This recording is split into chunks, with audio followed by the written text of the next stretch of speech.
Okay, good evening, everybody. Okay, and welcome to another session of organic chemistry. In today's session, we are going to finish up on chapter 14, which we started on Tuesday. Specifically for today's session, we are going to discuss the Diels Alder reaction.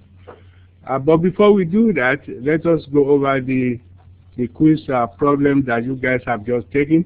Do you want to do that? Yeah. Oh, okay, very good.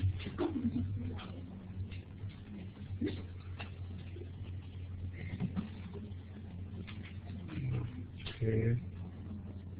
Jodwina, can you read this for us? The electrophilic addition reaction below produces two final products under equilibrium conditions. Write mechanisms showing how the reactions occur. Also identify the thermodynamic product with a brief explanation. Okay, thank you. So what we have to do here, we are giving this conjugated diene, conjugated alkene, and we are supposed to react with hydrogen bromide to give two products. Of course, we're supposed to know what the product should be, and as such also provide the mechanism for these reactions.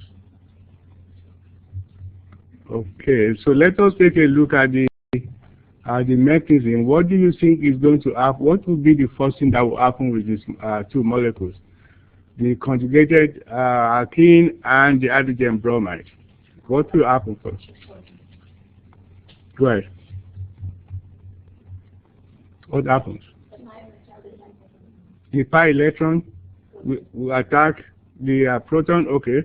Let me number the carbon atoms so we could follow this. Okay, let us say this is carbon 1, 2, 3, and 4. Okay, which pi electron will attack the proton? The one between 1 and 2? Okay, very good. So now you are going to have this pi electron here will be acting as a nucleophile. Keep in mind, a nucleophile is any species that contains electron. Okay, generally it could be negatively charged or a species that contains non-bonding pair of electrons. So in this case, we are going to use the pi electron here as a nucleophile to attack this proton here. And by so doing, we are going to break the hydrogen-bromine bond. Notice the arrow here. When we draw an arrow like this, that tells you you are moving 2 electrons. Okay? You are moving 2 electrons. Okay, so what do we get? Where will the carbocation be? Can anybody tell us where will the carbocation be? On carbon 2, okay. So that means the hydrogen goes to carbon 1. Okay, very good. So therefore we have this.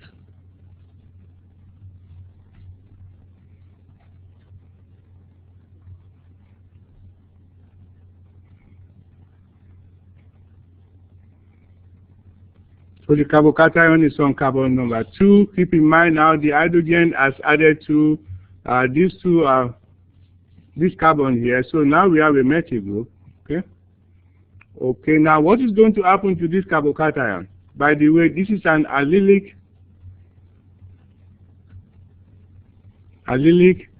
also tertiary carbocation. Okay, so what will happen to this allylic carbocation? What will happen? Resonance? Oh, the nucleophile attacks? Okay, very good. Okay, so which nucleophile? The bromine? Okay, so if it attacks,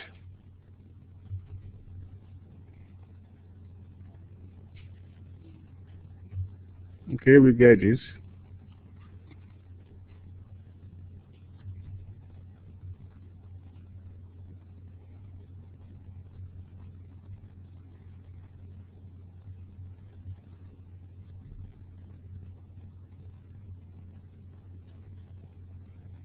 So that is a possible product, right? Okay, what is another possible product? Okay, so this product here is 1,2 addition, right? 1,2 addition product.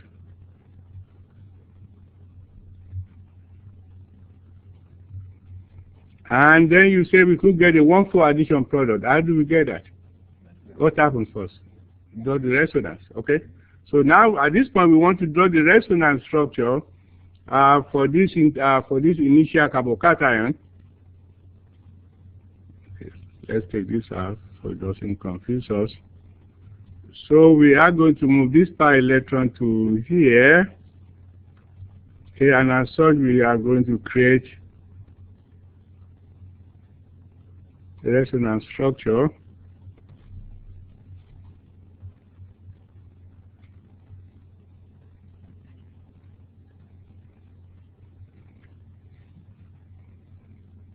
And now the carbocation is here. So what kind of carbocation do we have here? Primary and also allylic, right?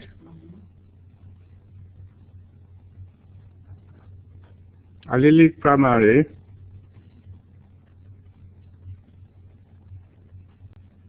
Carbocation. Now what happens at this point? The nucleophile, the bromine, very good. The nucleophile will now come in.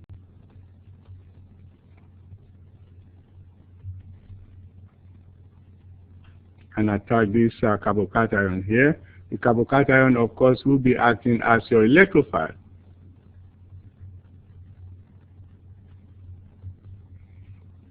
Okay, so at this point we obtain this product here.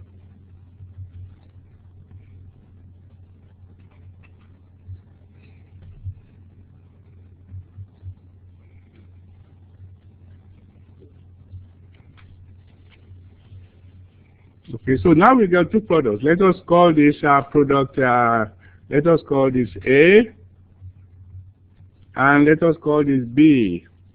Okay, the A is a 1,4 addition, the A is a 1,2 addition product, and product B is a 1,4 addition product.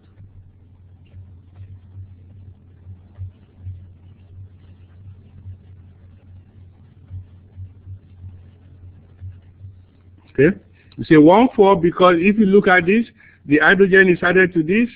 So this is atom number 1, then atom number 2, atom number 3.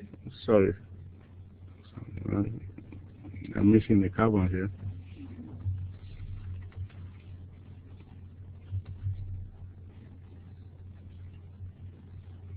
Okay, atom number 1, that is where the hydrogen is attached to. Then atom number 2. Number 3, and then atom number 4. So that is why we call this a 1,4 addition product. Okay, so hydrogen goes here, the bromine goes to the carbon number 4. Okay, now what other question do we need to answer here? So identify the thermodynamic product between compound A and B. Which is the thermodynamic product? B. That is correct. Why? More stable. Why is it more stable? Because the alkene is tri-substituted. In other words, you have here, we have a tri-substituted carbon-carbon double bond. Okay, keep in mind you have this double bond here. You have a methyl group here. That would be one with a substitution, another alkyl group here, another alkyl group here. So we only have here one hydrogen atom. Okay, so therefore we say this is tri-substituted. Yes. If you said this was thermodynamic and it was tri-substituted, would that be right too? You don't have to put B more stable. Tri-substituted what? Okay. No, tri-substituted what? Alkene, right? Yeah, but I'm saying if I put that instead of, if I put that and then put stable, it's more stable, would it still be right? Okay. That would be somewhat right. Yes, that would be right. What if you put this more stable here, more substituted? Did I have to specify? It's more stable because it is more substituted. Right. Right. It is the reason why it is more stable because of the greater because it is more substituted. Yes, that's fine. Okay. Yes. Huh? No, you got to tell me why that's lower energy. Okay. Anyway, okay, so compound B will be the thermodynamic product. Okay? Okay, so let us go to the next one.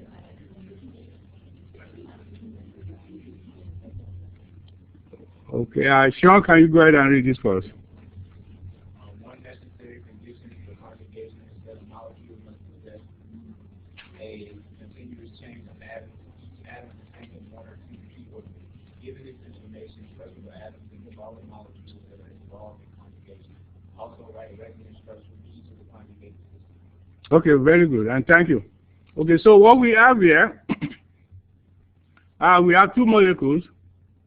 We want you to indicate to us which of these atoms in this molecule are involved in conjugation. So let me call this compound A and compound B. Okay.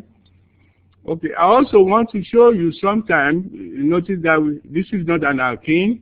This is actually a conjugated ketone.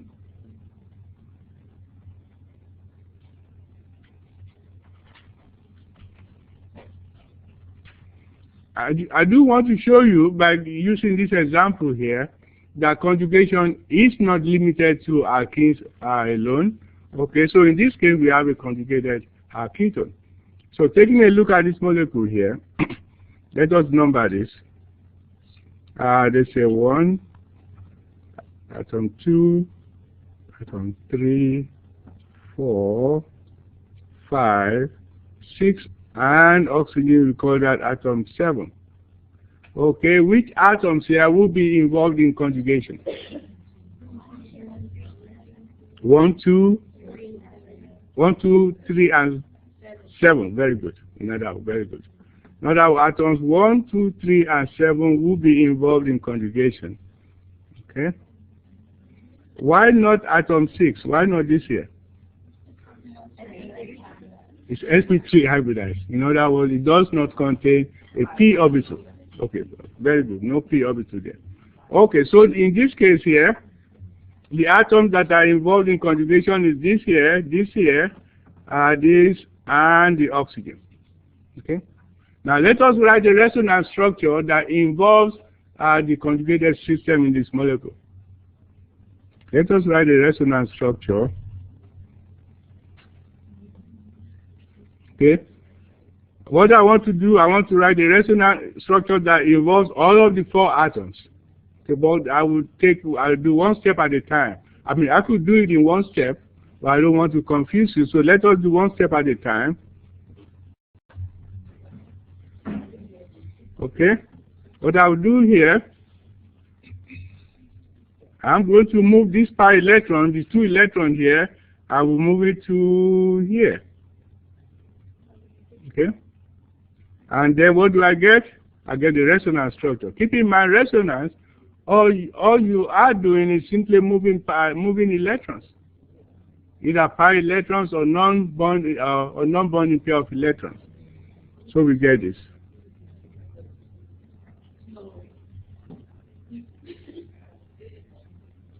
Since we are moving this to here, we have this here. Of course, the oxygen is here. Keep in mind, oxygen does have 2 pairs of non-bonding electrons. So let us show that here.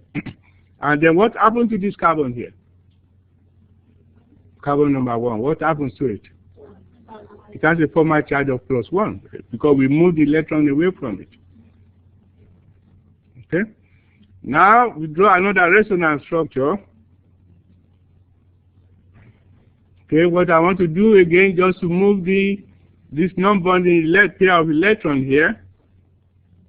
Resonance is easy to draw, just remove electron, yes. Okay, but I do want you to write a resonance that involves all of the atoms in the conjugated system. Okay, so you have to move this to here. When you move that to there, then this goes to here. Okay, and then you have this.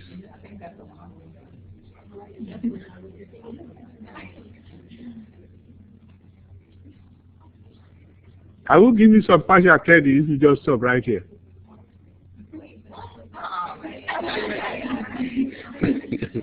You get partial credit for your effort. Okay, so you have that. The double bond is now here, and now this is here. So now this is another resonance structure. So this is indeed the resonance structure that I will be looking for. Because it involves all of these atoms here, all of the atoms that are involved in the conjugation. Okay, about B. Let me number B so we can discuss this. Say carbon 1, 2, 3, 4, 5, 6, 7, 8, 9, 10, 11, let's say call this 12. Okay. So with respect to compound B, which atoms are involved in conjugation? 1, 2, 3, and 4. Very good. Excellent. Excellent. Okay. How come the atoms 6 and 7 are not involved in conjugation? Because it's not alternating exactly. For you to have a conjugated system, you must have alternating double and single bonds. Here we have two single bonds between this double bond. Therefore, this double bond here is not in conjugation with all of this here. And the same thing happens to the double bond in between carbon 10 and 11, not involved in conjugation. Okay, what we call this isolated double bonds. Okay, so therefore, figure this out.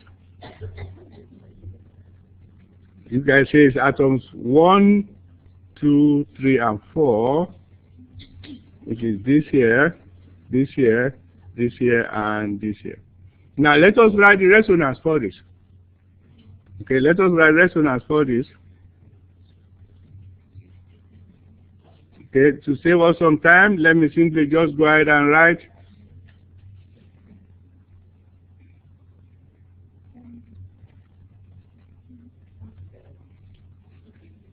okay, to save us some time, let us say we have this here. Okay, what we have here. If we move this to here, right, we move this electron to this carbon here, that carbon becomes negatively charged, this one becomes positively charged, then we move this to here. Okay, now where do you expect the positive charge to be now? What atom? 4, exactly, very good. So let us go ahead and do that. So we have this.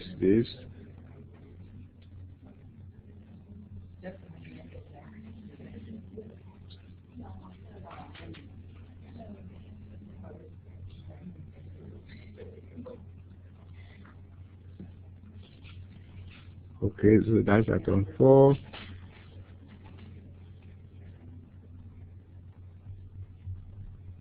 So atom 1 becomes negatively charged, and now the double bond will be here. Since we have noticed what we're doing here, notice the arrow.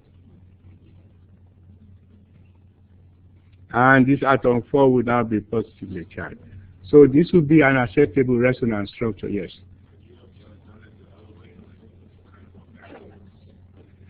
In which you have this become positively charged.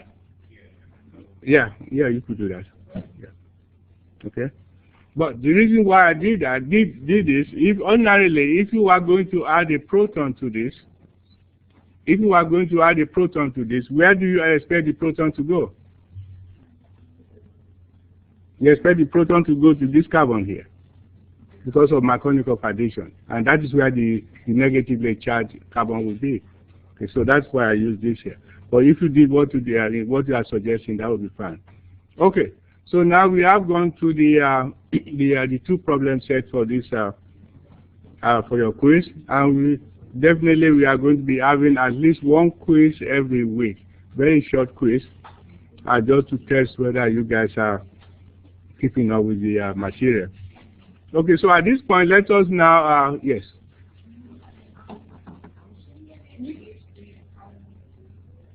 Carbon number, oh, which one, which, right here, carbon 1, 2, this here, right. Thank you.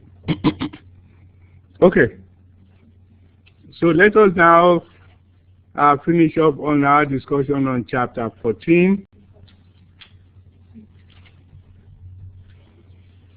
Okay, which is a discussion on the Diels Alder cycloaddition reaction.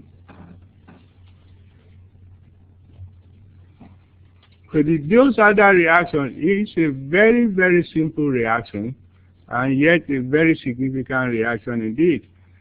This reaction here allows us to form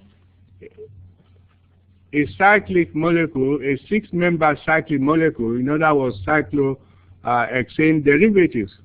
In one step, you simply just take a conjugated alkene, as we have here.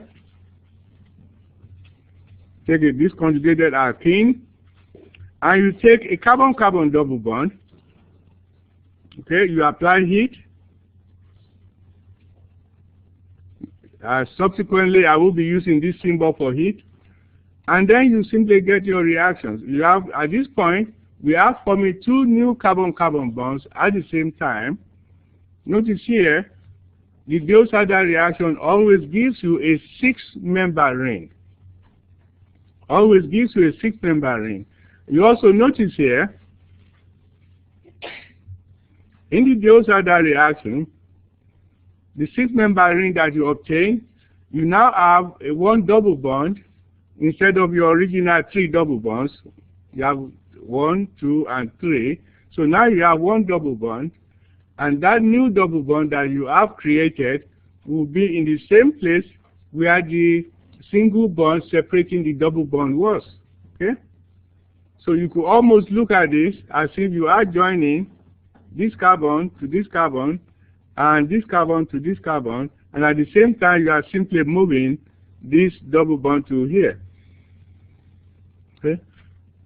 In this reaction is so significant that the 1950 Nobel Prize in Chemistry was given to the 2 guys who discovered the reaction, Diels and Alder.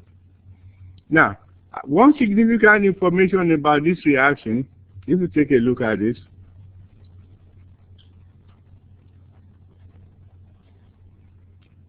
is that look at the stereochemistry of this carbon-carbon double bond. By the way, in this particular instance, the conjugated alkene is referred to as a diene, and the double bond, the single double bond, is referred to as a dienophile. So we are going to hear us use those terminology, diene and dienophile. Dienophile, any species that simply likes a diene. That's what this means. Okay. Yes. Always, yes, it's always forming a 6-member ring. In other words, always forming a cyclohexane derivative all the time. Now, if you take a look at this reaction, look at the stereochemistry of the dienophile.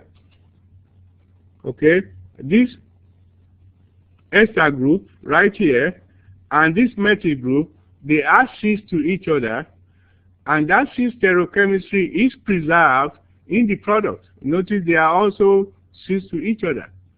In other words, in the Diels Alder reaction, the stereochemistry of the dienophile is preserved in the product. Okay. Now we see another similar reaction in which you have the diene and the dienophile. In this case, the dienophile, the stereochemistry here is trans. See, this is trans stereochemistry right here. And that trans stereochemistry is preserved in the product. The ester group is here, going away from you, and the methyl group is coming at you. Okay, so the stereochemistry is preserved in the product. So let us do a few more examples of the Diels Alder reaction. Very simple reaction, but indeed very, very important reaction. More examples of Diels Alder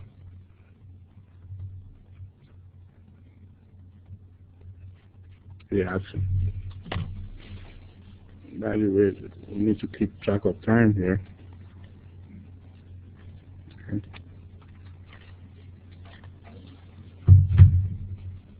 Now, supposing we have this,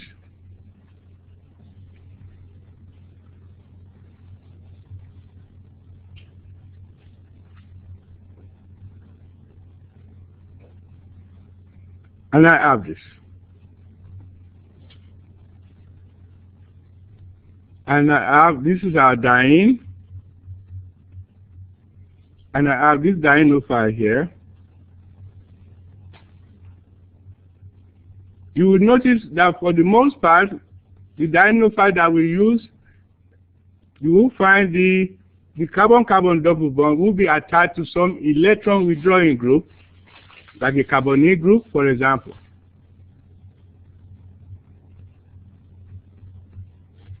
Or a cyano group. These are all electron withdrawing group. It is important that the dienophile, if you really want the reaction to go very rapidly, the dienophile should be attached to electron withdrawing group. Okay. So, what do we get? Apply heat. And what is going to happen here? Think of it this way. You are attaching this carbon here. This is, let us number these carbons. Get carbon 4, 1, 2, 3, 4. Let's call this 5. Let's call this 6. Okay? And let us call the dienophile carbon, let's label this as 7. And let us label this as 8. That way we could track where they are, all of these carbons or the atoms in the product. Now, what would the product look like?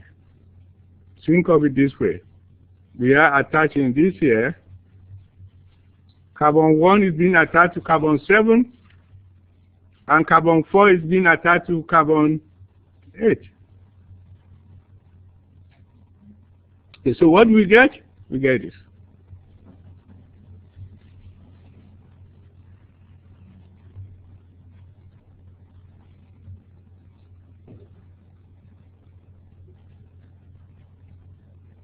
Keep in mind we are going to form a 6-member ring, okay? So we have this here. Think of it this way. Now we have this here. Okay? Now, the double bond is now going to be here. And the aldehyde group and the cyano group, they will be cis to each other.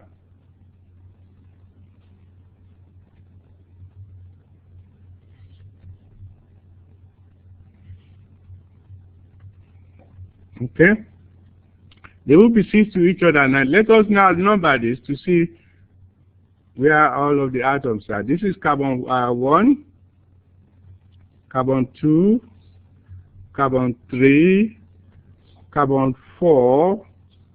Okay? Now this is carbon 8. Keep in mind 4 is attached to 8 and 1 is attached to 7. Now we now have carbon 5, which is here, and carbon 6. Okay? Now, what I've given you here is a 2-dimensional representation of the product. Let us now give you a 3-dimensional representation of the same product. It will look something like this. Okay, it's almost as though we are going to be forming a bridge. Okay? So if I draw the 3-dimensional representation, looking from the side of the molecule, it will look like this.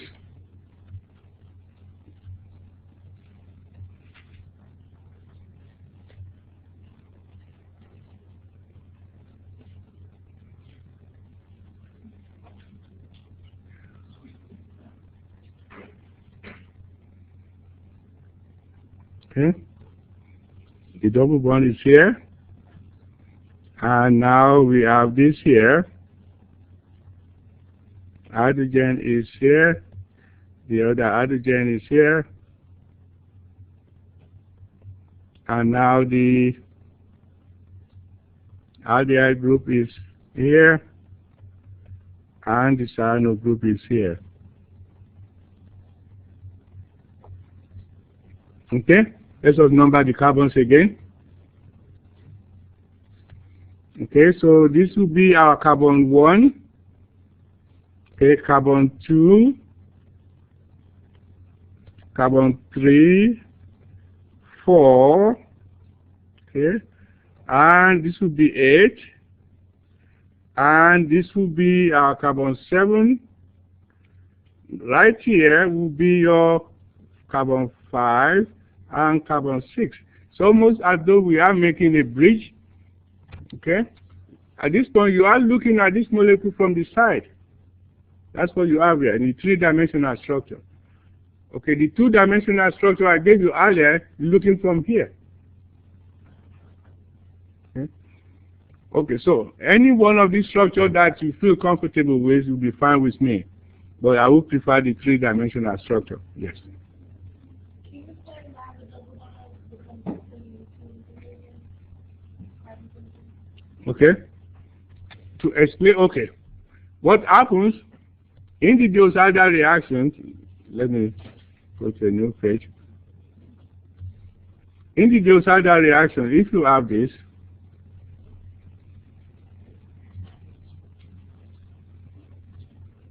let us take a simple molecule like this. Okay. And we have a carbon-carbon double bond. What happens in terms, essentially you're asking for the mechanism of this reaction. Very simple. It's what we call a concerted mechanism.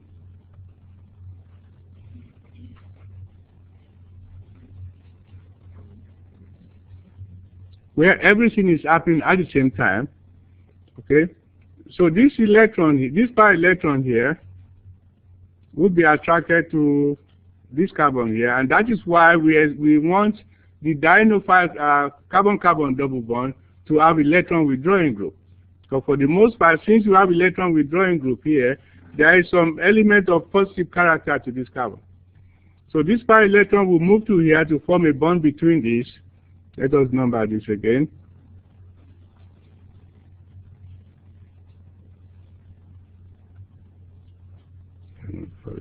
Okay, this is 1.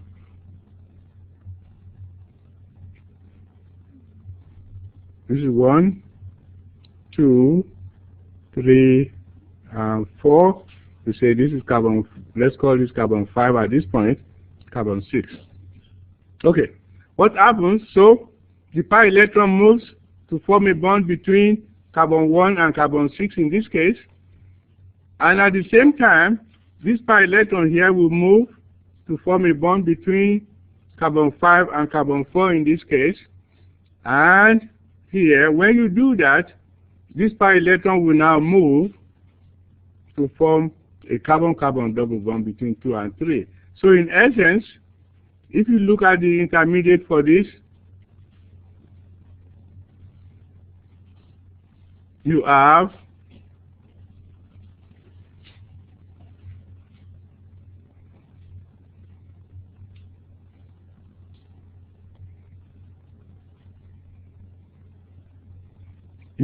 what we call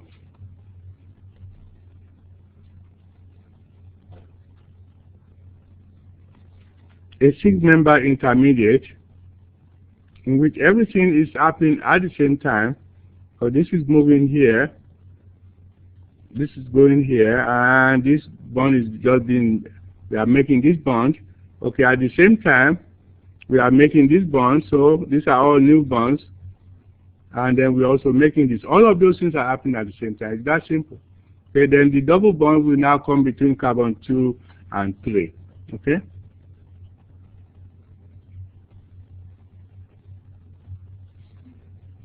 So this is a 6-member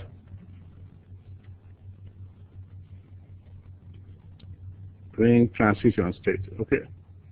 Anyway, so that is all you have about the Diels Alder reaction.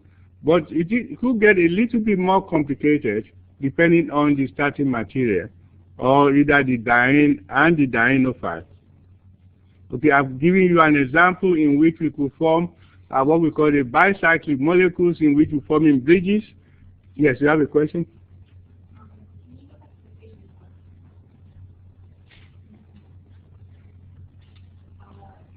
For the carbon number 8 with the FN group, would that also be a cis? Carbon number 8? Yes. Would that also be? The first, the aldehyde at the top, would it be Yeah, this aldehyde here, okay, and this cyano group, they will have to be cis to each other. That's what we have here, because they were cis in the starting material, in the dienophile. Okay.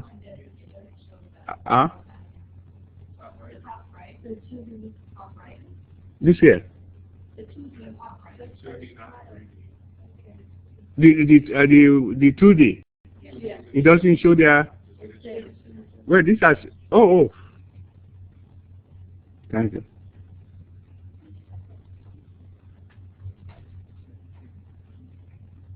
Okay, yes, the acids. Thank you. Okay, now, another important feature of the Diels Alder reaction also, you notice what we have here. Whenever you have this type of molecule in which you are forming a bicyclic,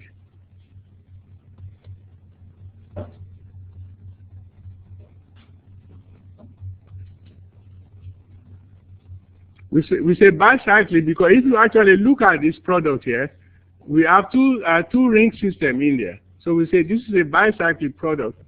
In this case, the substituent on the dienophile will be pointed away from where you see this bridge right here, will be pointed away, and this we call the endo product.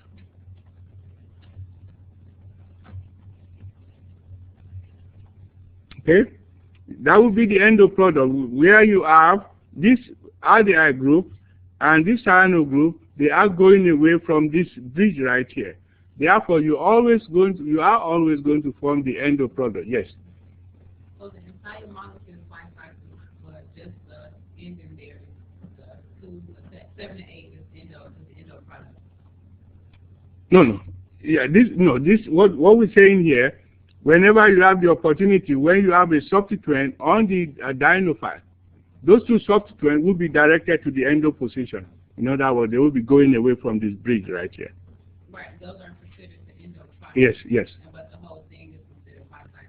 Yes, everything is bicyclic, yes. Okay, let's give a few more examples. Supposing I have this.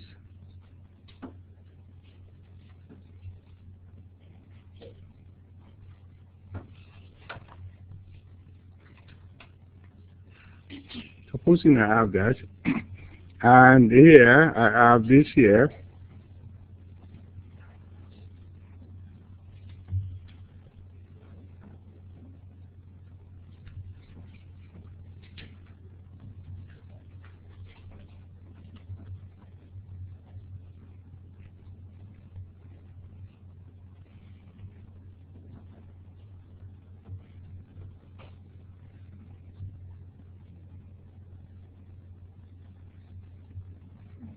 Supposing I have that, what would be, I said, the way you get this question, give the product of this Diels Alder reaction. What would be the product look like? Let's number this. So this is 1, 2, 3, 4, and 5. Let us call the dienophile carbon, let us call this 6 and 7. Okay? This is the diene. And this is the dienophile. Okay, so what will the product look like? What will the product look like? Just tell me what carbons are we going to be joining here? 1 and 7? Excellent. Okay, so we are going to keep in mind each time you are forming a 6-member ring. So we have this here.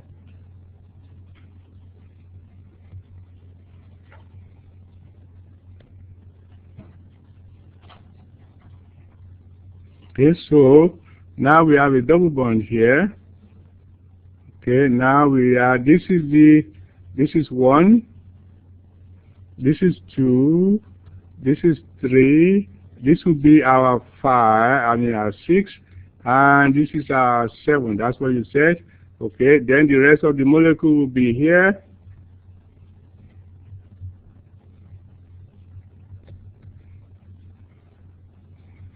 Okay, and here, what is missing here? Yes, atom number 5. Would that be a bridge, right? So we are going to form a 1 carbon bridge.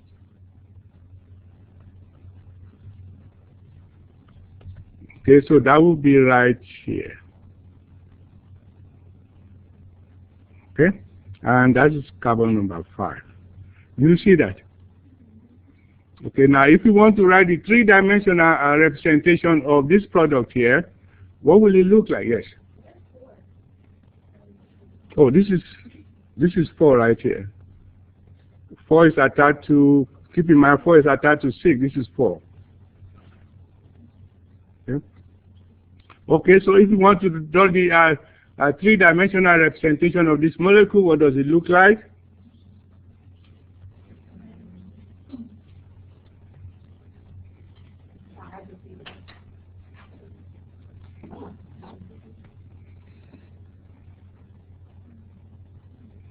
Okay, be that.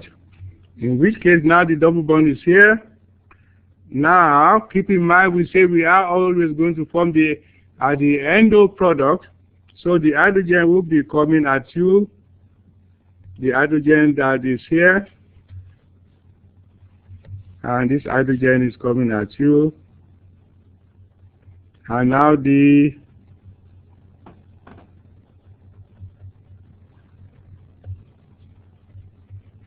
rest of the molecule will be here.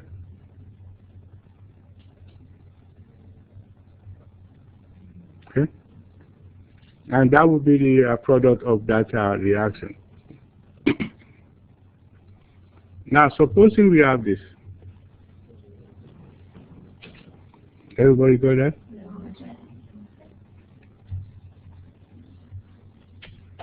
It's oxygen here. Yes.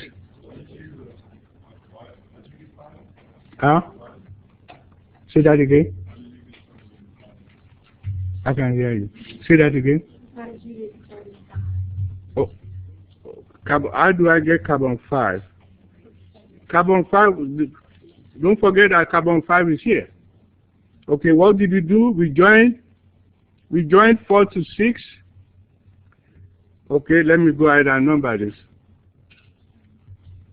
Okay, so this here is carbon 1, this here is carbon 2, this here is carbon 3, this is carbon 4, and now we say this is carbon 6, and this is carbon 7 right here. Okay, you follow that so far? And therefore this is carbon 5, because carbon 5 did not take part in the process. It's just right here. So what did we do? We joined 4 to 6, and that is what you see here. And then we joined 1 to 7, and that's what you see here. Okay, so now we're only left with carbon number 5 forming a bridge right here. And that is why we have this here. Yes.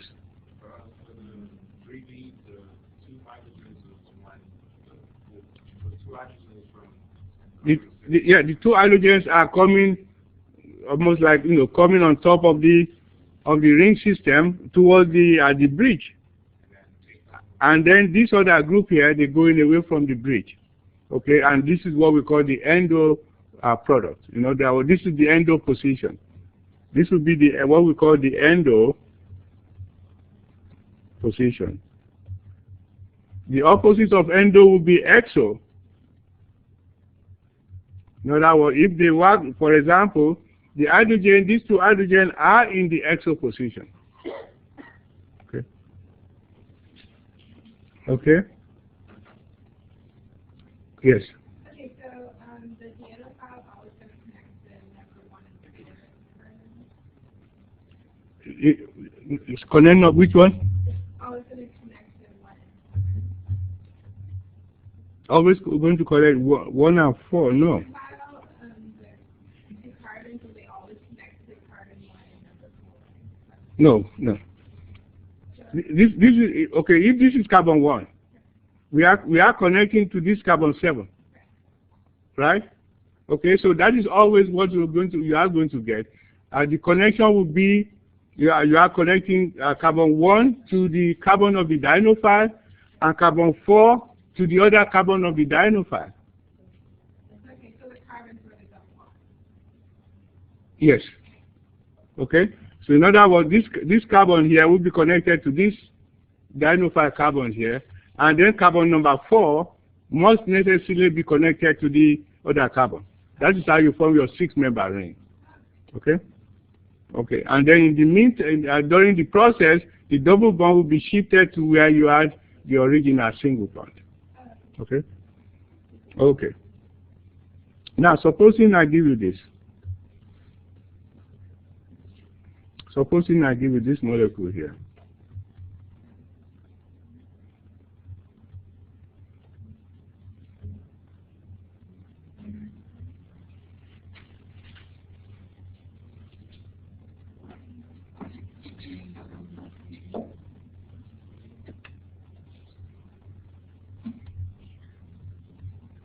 Supposing I give you this molecule, and I ask you to give me the diene and the dienophile that was used to make this molecule here. Let us call this molecule A. I say, give me the diene and the dienophile that was used to make this molecule A. Okay? Keep in mind that we told you the Diels Alder reaction form a 6-member ring. So let me go ahead and number the positions here. Say this is 1, 2, 3, 4. Let's call this 5. Let's call this 6. Okay. Let's call this 7 here. 8, 9, and 10. Okay. So how do we get the diene and the dienophile to make this molecule? What bond do we need to break in order for us to see that? 1 and 6? Exactly. Okay, in other words, you want us to cleave? If we cleave this here, right? Okay, and then this here, right? So what you are telling us is that the diene and the dienophile will be this.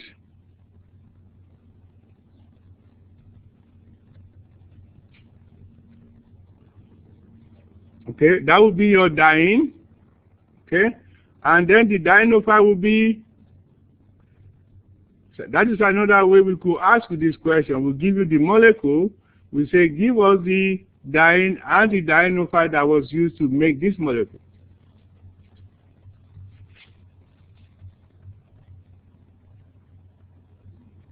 Okay, do you see that? In other words, this is the diene, this is the diene, and this is the dienophile.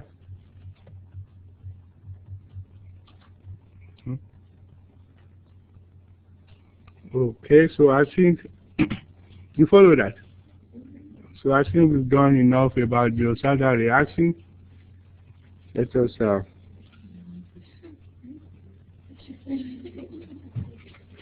okay, folks, the time is up. I will see you on Tuesday. And on Tuesday, what I will do a little bit more on this chapter 14 to conclude chapter 14 because we had problem with the technology today. And then after we do that, we will start with chapter 15 also on Tuesday. Okay? So enjoy the rest of your evening. By the way, that means I will extend the due date for the homework assignment to Wednesday. Okay?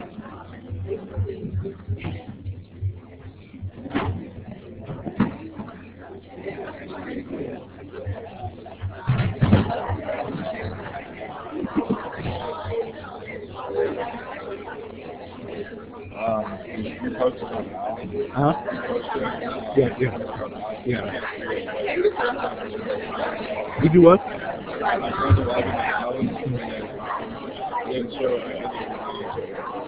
Oh, it's there now. When did you log in? When did you try to log in? It's there? It should be there.